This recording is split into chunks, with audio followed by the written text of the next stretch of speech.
안녕하세요. 바른생활입니다. 오늘은 한 남자의 이야기를 들려드릴게요. 내가 과연 이 남자였다면 어땠을까? 라고 생각하시면서 들어주시길 바랍니다. 그는 1900년대 초 평범한 중산층 집안에서 나름 유복하게 자랐습니다. 하지만 급변하는 시대 상황에 따라 집의 가세가 갑작스레 기울어 빠른 시일 내에 직장을 구해야 했습니다. 몇 번의 직장을 거쳐 그는 지인의 소개로 결국 군대 공무원으로 취직하게 되었습니다. 그는 열심히 일했습니다. 군 공무원으로서 위에서 내려오는 지시나 행정명령에 충실히 따랐습니다. 군대라는 직업 특성상 상부 지시에 따르지 않는 것은 불가능했으며 이 직장을 잃으면 생계가 위협받는 상황이었으니까요. 그 명령들이 어딘가 이상해도 어쩔 수 없었습니다. 자신의 생각과 의견보다는 나라의 요구가 우선됐습니다. 그 명령들로 인해서 다른 나라 사람들이 피해를 입는 것을 알게 되었지만 어쩔 수 없었습니다. 그는 자신의 나라를 위해 묵묵히 최선을 다해 일했습니다. 그렇게 열심히 직무를 수행하면서 그는 점차 능력을 인정받기 시작했습니다. 그러던 어느 날 갑자기 상황이 변했고 나라가 망했습니다.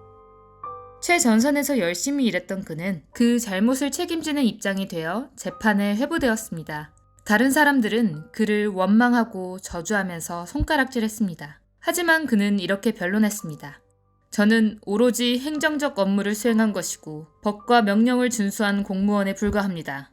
저는 명령을 충실히 따른 것일 뿐 책임은 오로지 나라와 시대에 있습니다. 그럼에도 불구하고 사람들은 희대의 악인이라며 그를 욕하면서 저주했습니다. 사람들은 왜 그를 욕하면서 저주했을까요?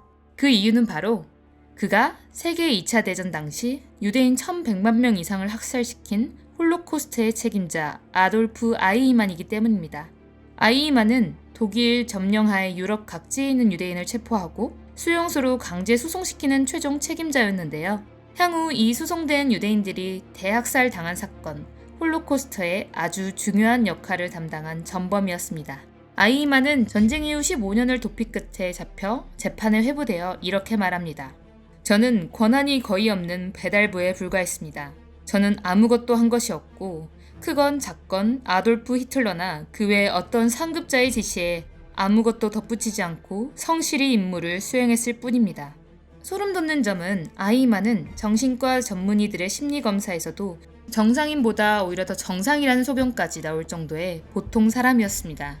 한나 아렌트라는 근현대 여성 철학가는 이 재판을 처음부터 끝까지 취재하면서 이에 대한 기록을 예루살렘의 아이히만이란 책을 통해 기술합니다. 이 책의 저자 한나 아렌트는 말했습니다. 아이히만은 결코 시작부터 사악한 동기에서 행동한 것이 아니고 누구를 죽일 어떠한 의도도 갖지 않았으며 결코 유대인을 증오하지 않았다. 그는 자신에게 주어진 바를 성실히 이행했으며 이는 일반적인 사람이라면 누구나 소유할 수 있는 근면성이다.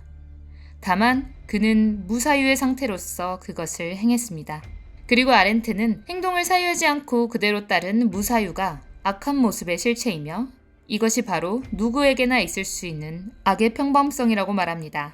아이히만은 자신이 어떤 행동을 하고 있는지 깨닫지 못한 채 무사유로 명령을 따른 것이 그를 역사에 이름이 남는 대학살의 주범이 된 것입니다. 한나 아렌트가 주장하는 이 악의 평범성의 개념은 현대사회를 살아가는 우리들에게 생각할 거리를 던져주는데요. 냉정하게 말하면 이 평범한 악의 모습은 거대한 관료주의 사회 속 누구에게나 나타날 수 있다고 생각합니다. 우리는 살면서 많은 선택의 기로에 섭니다. 그러나 그 선택의 기로에서 사유하지 않고 누군가가 선이라고 주장하는 것을 무작정 따른다면 그 행동 자체가 악행일 수도 있습니다. 그러니 나 또한 무사유했던 아이히만이 될 수 있음을 경계하고 항상 조금 더 사유해보고 고민해보고 자신의 의견을 말할 수 있는 깨어있는 자가 되면 그 악의 평범성에서는 벗어날 수 있을 것 같아요. 지금까지 바른생활이었습니다. 모두 건강하세요.